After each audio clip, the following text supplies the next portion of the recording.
Hunter x Hunter, episode 147, Salvation X and X Future, which this show does not have a lot, unfortunately. I've been kind of dreading this. I'm dreading this week. Where have you been? Where have you been all this time? It's been so long I forgot who you were for a second. You were set up in a different time in my life. I thought he was going to be the Agent Smith of the Chimera Ant world, and then it turned out he wasn't, because he wasn't anything. He wasn't there at all. So what happened? What's going to happen with the Hunter exam? Did we reform it? Did we end up reforming it?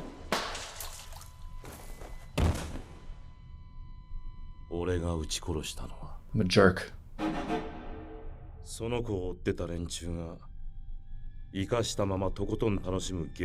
Oh, not as much of a jerk as it might have appeared.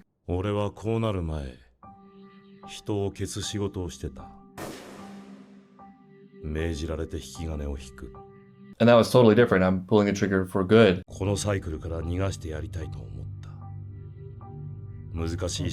Okay. I don't love it. I mean, isn't he an example of having another chance? It's hard to say how it really works.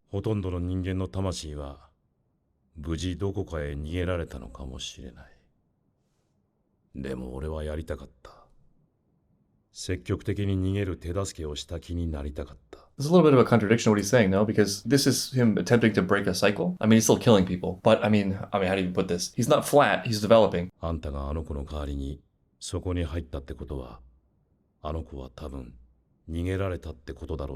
Imagine finding out you're a consciousness occupying a body of someone that get killed and eaten by a chimera ant, and you're hearing this from a koala who killed the original soul of the body you inhabit. It's a lot to take in.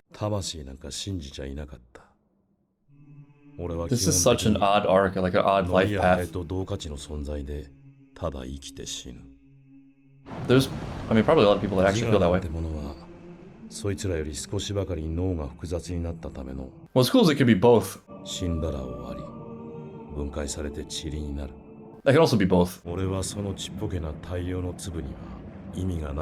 That I think is just wrong. My father often says people are the agents of their own misery. And what he means by that is that, while this is not always the case, and in many ways, people are living the lives that they created. For example, with things like relationship drama, one, it's something that overall you got to through your choices. Two, you could probably do something about if you were willing to look at what that took. And three, although this may not be a conscious thing and you may not want to admit it, it's possible that you want it the way it is. A broader point out of that, and something I've been thinking about, is I've noticed people work really hard to vigorously construct and defend arguments that are terrible for them. So people will fight really hard against the suggestion that life has any meaning. Some people fight really bitterly against any suggestion that they might be able to improve their lives. Some people, like the villains of My Hero Academia, will crusade to prove that people are inherently terrible and the world is awful and everyone's just evil. I'm not at all saying that people should believe things that just aren't true. I think the truth is really important, but I get the sense in a lot of these cases that the aim isn't really the truth. The aim is not wanting to risk being threatened, often because of what it would mean and the responsibility it would imply. One of the telltale signs is that you can't even have the conversation about it in good faith, because it's been decided somewhat axiomatically, which is weird, right? Because a lot of those things would be great if true. So at the very least, it might be worth exploring instead of the whole I've heard this before routine. And on top of that, a lot of the things people are working really hard to establish, I think, shouldn't really require that much work in the first place, because they're kind of baseline. Nihilism is,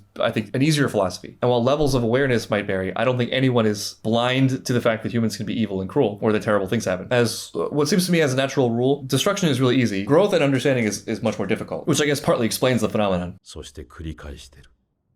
But not exactly the same this time. Which is sort of a pattern of life, hopefully. But this time you know you're stupid. That's huge. That's massive. There you go. There it is. Damn right. Not so foolish to me, where I'm sitting. Death and rebirth. Just like the king and just like Gon. And this time you get to be a cute koala.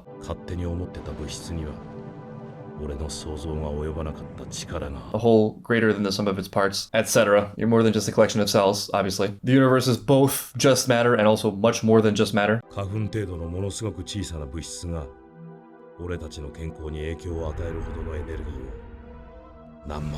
Pretty amazing.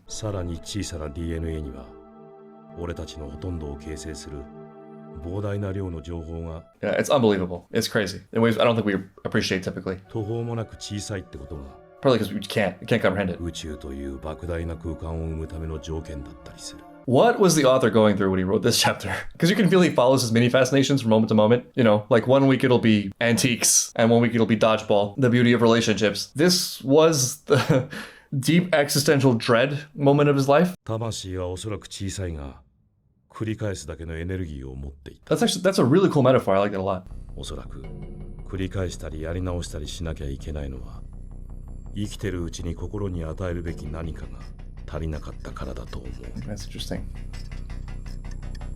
All right, I don't know to make it the direct reincarnation thing here, but here's one possible way to think about things like meaning, purpose, fate. The more I talk and think about these things, the more the concept of potential grows in my mind and in its significance to me. There is definitely something. I mean, there's a lot. And while we can't see the full picture, we can sort of extract that there is a picture from our limited experience. So like, even the fact that we have a scale of good and bad, this action would be disastrous and this action would be beneficial, means that there is some scale somewhere. Like there has to be something at its root, at its base foundation. That didn't come from nothing, right? Like even if it's just a freak accident of our biological matter, that also didn't come from nothing. And so they're all going to sort of reflect each other and probably be a reflection of something way bigger, more profound than we can understand. It's not time, it's not matter, it's something else. It's like there's things that could be, and then things happen, and there's the way that things happened. And that sort of seems like it forms a line. It's something like a zipper you can't unzip, right? Like there's this blank space, and then you pull the zipper and it forms a line behind it, whereas what's in front of it is still sort of open air. And so in that sense, thinking of purpose, it's sort of like, okay, well, how do you make the best of this potential that you have? And it could go multiple different ways. And also it's not guaranteed. Because you will write a line, right? Like that line is inevitable. Which line are you writing, and how does it stack up against our comparison of good and bad that is a reflection of probably something much bigger? This deviates a little bit from what I used to imagine or used to think it meant when I heard about things like fate. It's not like there's this endpoint and you're just on that track to that endpoint. It feels more to me like there will be an endpoint. It's not like we can choose any point. It's that we have to choose a point, and you can choose that point, or at least you can aim for that point, and then you can choose the individual steps towards that point from moment to moment. And you hope that that path you're charting lands somewhere remotely near your intended point, which also might change with experience and probably will change as you move along those local points because you have a better understanding of the road and life overall. Walking the path reveals the path, etc. And with that idea, I think it's really cool to think about destiny, where you have a destiny, but it's not what I used to think, where this is just the way things will end up no matter what you do. It's like you have this calling that would be so amazing and so beautiful for you given what you are and what you've been through and all the sort of uncontrollable elements of your life and existence, that you could fail to reach, but you also could reach it. I think that's something that we see a lot in character arcs. You know, when a character arc just feels so satisfying, like he had this challenge and he could have easily gone down this road, but he turned back and went right into it and rose to the top of it and conquered it and did one better and improved on it. Avatar comes to mind as being an amazing example of this, where the major character arcs are just so perfect because they're exactly the right destiny in that way that was not guaranteed. It's easy to imagine where they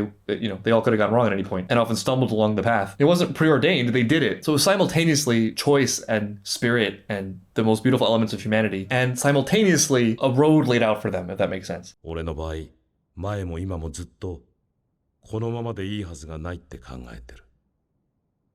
これが良くないんだと思う。I feel that. きっとまた繰り返す。このままでいいはずがないと思い。I mean, you don't need reincarnation for this to be applicable. I mean, people live a lot of mini cycles in one lifetime. 俺が本当に打つべきだったのは。It's sort of a relief to me, yeah. Yeah, right. Okay, good. すすけた魂を浄化するための代償があまりに痛そうだったから。We're all sort of living in the sins of our history and ancestors and our basic human nature and all the pain and suffering and death and animal life that preceded us. I was kind of alluding to that when I talked about how people resist certain things like meaning.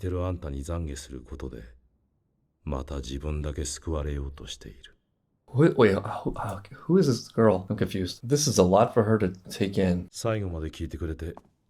Thanks for letting me dump my existential baggage on you in your house. I'll be leaving now. Have fun with that.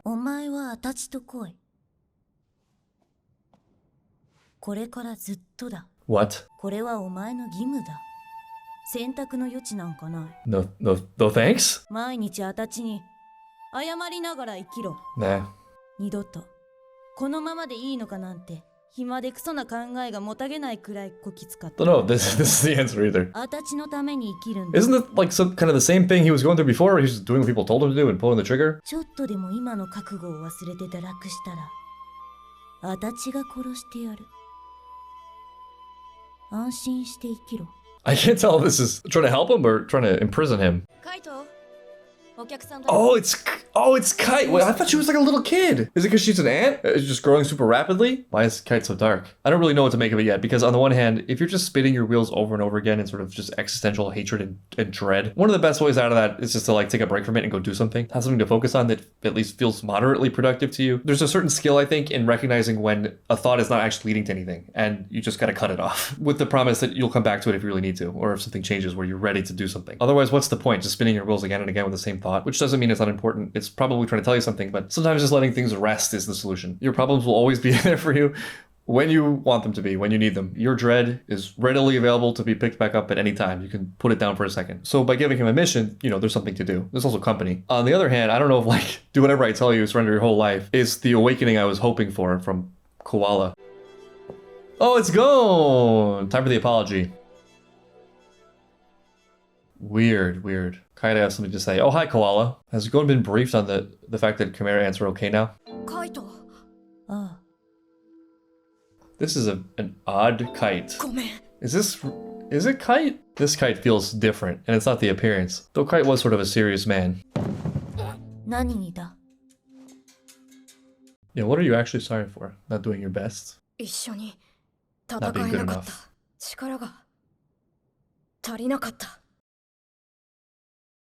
Kite's rejoined his family. あいつをピトを倒すのにだいぶ無茶したらしいな。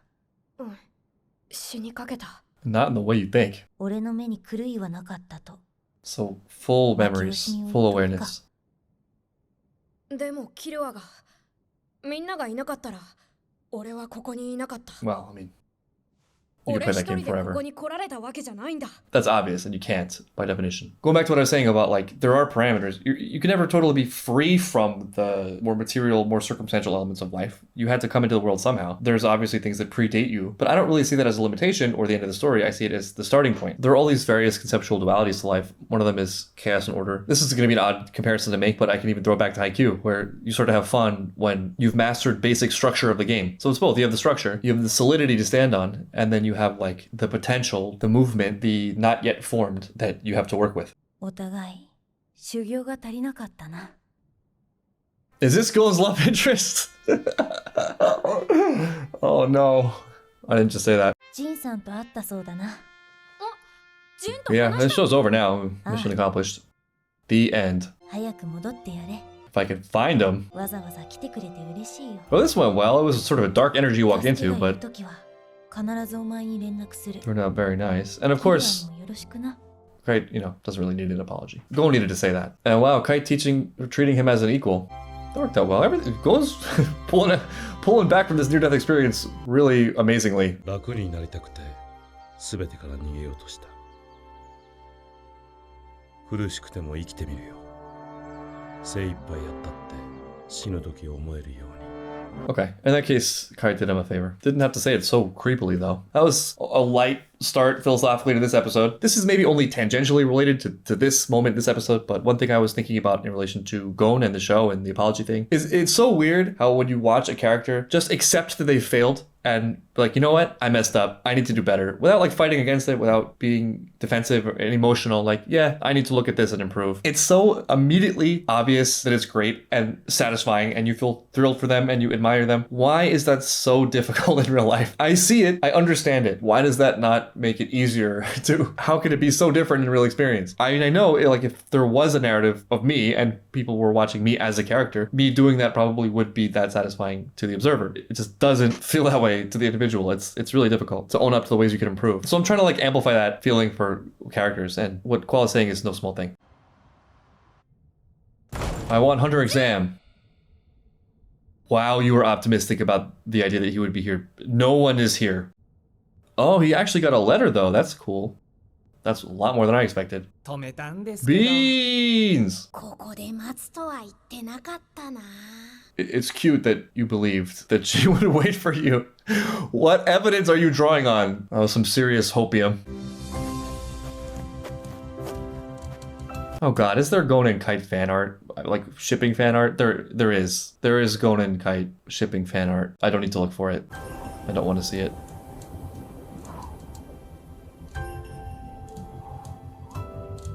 This is very Dragon Ball. I thought it would be small with a name like World Tree. 1784メートルもありまして、人類は人工の建造物でこの木を越えること Not even with men? まだにできておりません。この木を登ることは禁止されていませんが。 But few people reach the top. Is that tall? I don't know. It's 1.7 kilometers. Burj Khalifa is 830 meters to the tip. It's only double that. Call yourself a world tree? It's embarrassing. 残る 4% は高額なレスキュー料を払って救助を Oh, this is Everest? 延べにしてわずか30名しかいないので They're す。 not listening very well. Going was already decided. 俺たちはここで。We didn't get a reunion. They're just, well, that's cool, I guess. That's cool. They're just together. And now separating. キルは Briefly いろい together. ろ本当にありがとう。あ、 Oh, accepted the thanks. 倒すからってハブられたり、お前関係ねえからって言わ Yeah, れ let た him have it a little bit. 相当落ちたけどな。 Don't let him get away with it completely free. もう謝ってもらったし、お前と旅したおかげで今あるかと入れるって言っても This is really nice. It's like so uncomplicated. It reminds me of their initial friendship. In a simple but crazy way, it kind of proves it to me. That they can go through all that and then like very unceremoniously be like, yeah, it's all good. Yeah, sorry. Yeah, it's all right. You know, let's just continue living our lives and having an adventure. I think it speaks to their motivation. Like a lot of times people will use conflict as a strategic tool and it kind of reveals their hand at what they're actually after. And it's not pure friendship, probably. It's like establishing some sort of power or leverage because you are a vessel for the thing that they need and want to like squeeze it out of you. It's not the worst thing. I mean, I think a lot of friendships contain this to some degree. I mean, like there's no friendship without a need, without some kind of utility, but definitely varies in levels of how much it's connected and giving to you and how much you're kind of just an object for the other person's benefit or feelings of security or self-worth or whatever. 知ってるやつがいっぱいいるとちょっとな。まあ複雑な家庭の事情があってよ。 She is a threat to the entire world. That is a reaction to this face. なんでも Going very open. そのすごすぎる能力のせいで家に閉じ込められっぱなしだったんだ。 Can I have a father? 俺もこいつを一生かけて守る覚悟ができた。 She can join the party. 俺たちの方なんだよ。はい。 I... そんな俺の方こそ本当 This に is good. This is good. Both grateful for each other. It's going right. There's a lot behind this. There's like so much behind this. ダメだ。 It just gets deeper. I won't want to climb this giant tree. Part of me wants to say like, you know, just stay with Kahlua and 俺はこれから Aluka. あるかといろんなとこ旅するから。 But Ging is sort of still his destiny. I wonder what Kahlua does now. まだ水いらずで話してねえんだろ。また今度な。 Yeah, the first interaction was the opposite of alone. It was everyone. いい妹だろ。悪いけどお前二の次だから。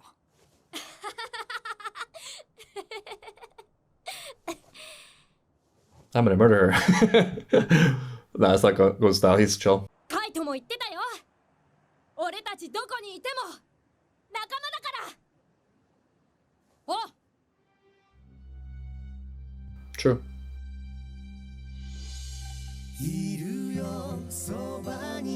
Oh no. Oh, this is so heartbreaking because it doesn't have any more episodes of them together. No. I don't want to think I've seen all of their interactions on screen.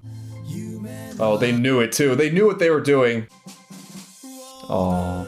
Oh, and the song too. This was like the show's ending. There's one more episode now. I mean, I guess it's over if Lou and Gon are parting ways. They have been through some stuff. They've definitely, seen a couple things. Maybe we could skip the Khmer and part of this flashback. I think there's a lot more than this. I guess we don't have enough time in the song for all the things we've been through. Remember that time we met Zushi? Skip. Avert your eyes. Never happened. No! Later, yeah, there you go. That's better. See you later. There will be more episodes. There will be more going to Kahlua. If I say it enough times, it becomes true. No, I don't like it. But also I love it. And I'm really happy we got a beautiful ending for Gon and Kahlua and their friendship. I really needed that after the Khmer Ant arc and a lot of the questions of Gon and Kahlua and what they mean to each other and what is leading the way there exactly in their hearts. Is it like just need? Is it having someone be a tool of your own ego? I think having seen what I'm guessing is the end of their animated screen time together, my feeling about the whole is that they are kids who naturally have a lot of issues that were exacerbated by the wildest of stressful and extreme situations, but ultimately have something really special special and beautiful, and are great friends for each other, are great people for each other, and true to their word, will always be friends. Also, as I alluded to, I really like how casual and obvious their reunion was, just like how their friendship initiated during the Hunter exam, which is basically like, hey, you want to be friends? Cool. Though this time, the farewell having so much more meaning, just packed with everything that's happened before, how much they each mean to each other and how much they each helped each other and done for each other and grown as a result of each other's influence. It's one of those things where, as I mentioned before, there are multiple ways to evaluate something. You can evaluate the way things are, the facts of a thing, the problems and gifts it has right now. But another way, and I think this is more important for me when I'm looking at people, is not really how things are going, how they look at this moment, but like what are the underlying components and mechanisms of what the people are and how do they think, what values are leading. And so for me, often it's possible to see somebody in a very difficult situation where things are looking pretty bad, but not feel a lot of anxiety or worry for them because I see their spirit, I see their character, I see they have certain things that like inevitably they're going to figure those things out because they have those qualities internally. They are those sorts of people. And then sometimes you see people who are doing great, but you're like, this is a little bit dangerous. Like this person's not composed in a very strong way and it's a matter of time before they collapse unless something changes internally in their value structure or their framework for the world. Going and Chloe just have so many great things that probably will just lead to them inevitably being great friends and being able to move past any short-term conflicts or problems that they have. I mean, a big one I think is their guiding star. Both of them are hunting for this dream, so to speak, which is something like being great, and not just in a power sense, but like actually being great people and doing the right thing. I mean, Clue has demonstrated that over and over again. Gon can be extremely stubborn, but at the end of the day, will listen when somebody has demonstrated something of respect so that Gon sees them as a mentor figure. So he's listening. It's not like I am Gon and I'm always right. He's just very eager, very excited. He throws himself into things. He doesn't take people's word just because it's their word. He needs something else. Like you need to catch his attention. But the things that catch his attention are actually often aligned with things that are actually, I feel, are great. Like Bisky, Kite, Netero. And that thing he's looking for will lead him to a place where his strengths are just strengths and not things that get him in trouble and cause him to step on other people in application of this massively expansive spirit. I think he will be able to become more measured as a person as he links that very thing to his future success and growth. I've heard that the author said he could write Hunter x Hunter forever. I feel like I could watch Gon and Clue forever. Speaking of Dragon Ball, it would be cool to get that. It would be cool to get, this is the Dragon Ball of Hunter x Hunter, and then there's the Dragon Ball Z where they're adults and have families and stuff, but whatever. Take what I can get. I can extrapolate the general feeling of who they are and how they truly always will be friends. It's one of those things where I feel like even if they were enemies, like even if they fought for different causes that were opposing, they would still be friends. What a light episode this was. I can't believe they decided to do filler at this late stage in the game.